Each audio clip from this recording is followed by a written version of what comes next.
we're welcoming you to join us on a sneak peek of the new musical called Esther. For the next few minutes, we are welcoming you to come on a trip to the ancient land of Persia.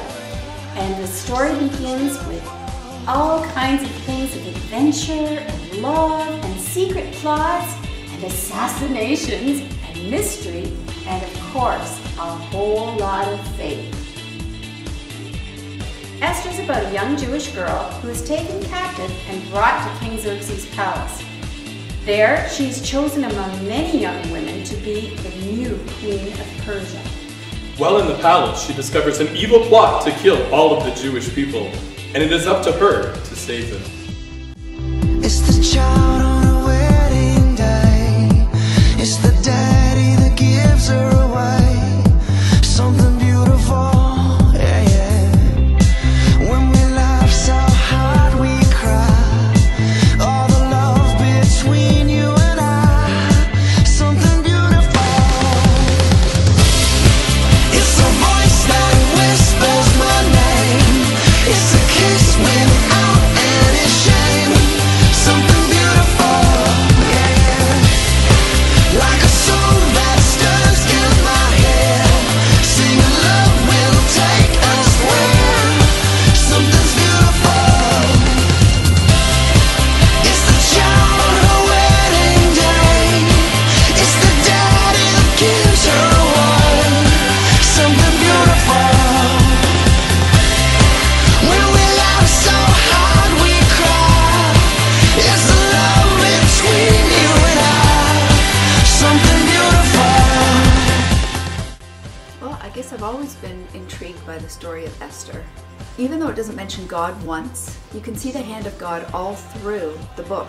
Writing the script, we tried to stay as close as possible to the biblical story. But when you're putting a biblical story on the stage, you have to be able to explain some of the history. So in order to do that, you can't just have someone standing there narrating, you have to put it into your characters. So to show what kind of a character Esther was, we've developed a friendship between her and a boy called Navid. And he comes from Haman's family, which is the wicked guy in the story. And he has a relationship with Esther, and we see how she handles that. Hadassah and Navid, they seem sort of like childhood chums, best friends.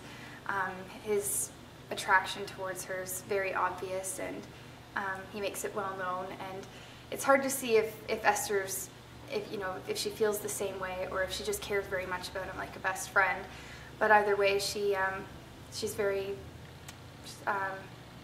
firm in the fact that she doesn't believe it's what God has planned for her life.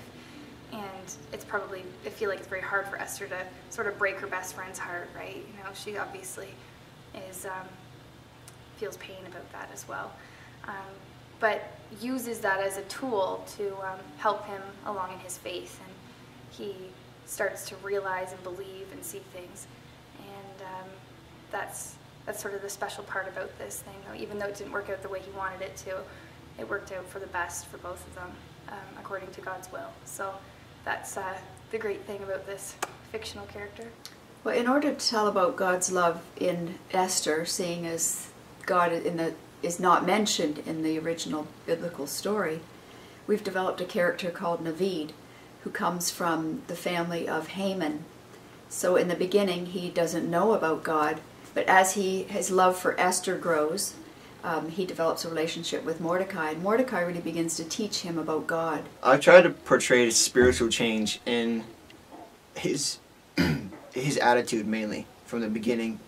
Conversations with his uncle go from basically arguments with his uncle, and basically he is a Persian boy. He's a young man. He's sort of butts heads with his uncle a lot, but when he's around Hadassah, he's taken by her, but doesn't really understand everything about Judaism, everything. He's just attracted to her. But then later on, his attitude changes to the point where the last scene with him and Haman together, when Haman kicks him out of the house, he has genuine concern for his uncle about what his uncle's doing, and he's fighting against Yahweh, and I don't want to see my uncle get hurt, basically, is his thing.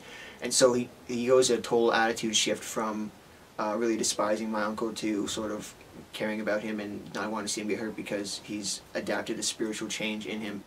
Haman tends to think of Navid as certainly inferior. He's not one of Haman's 10 sons.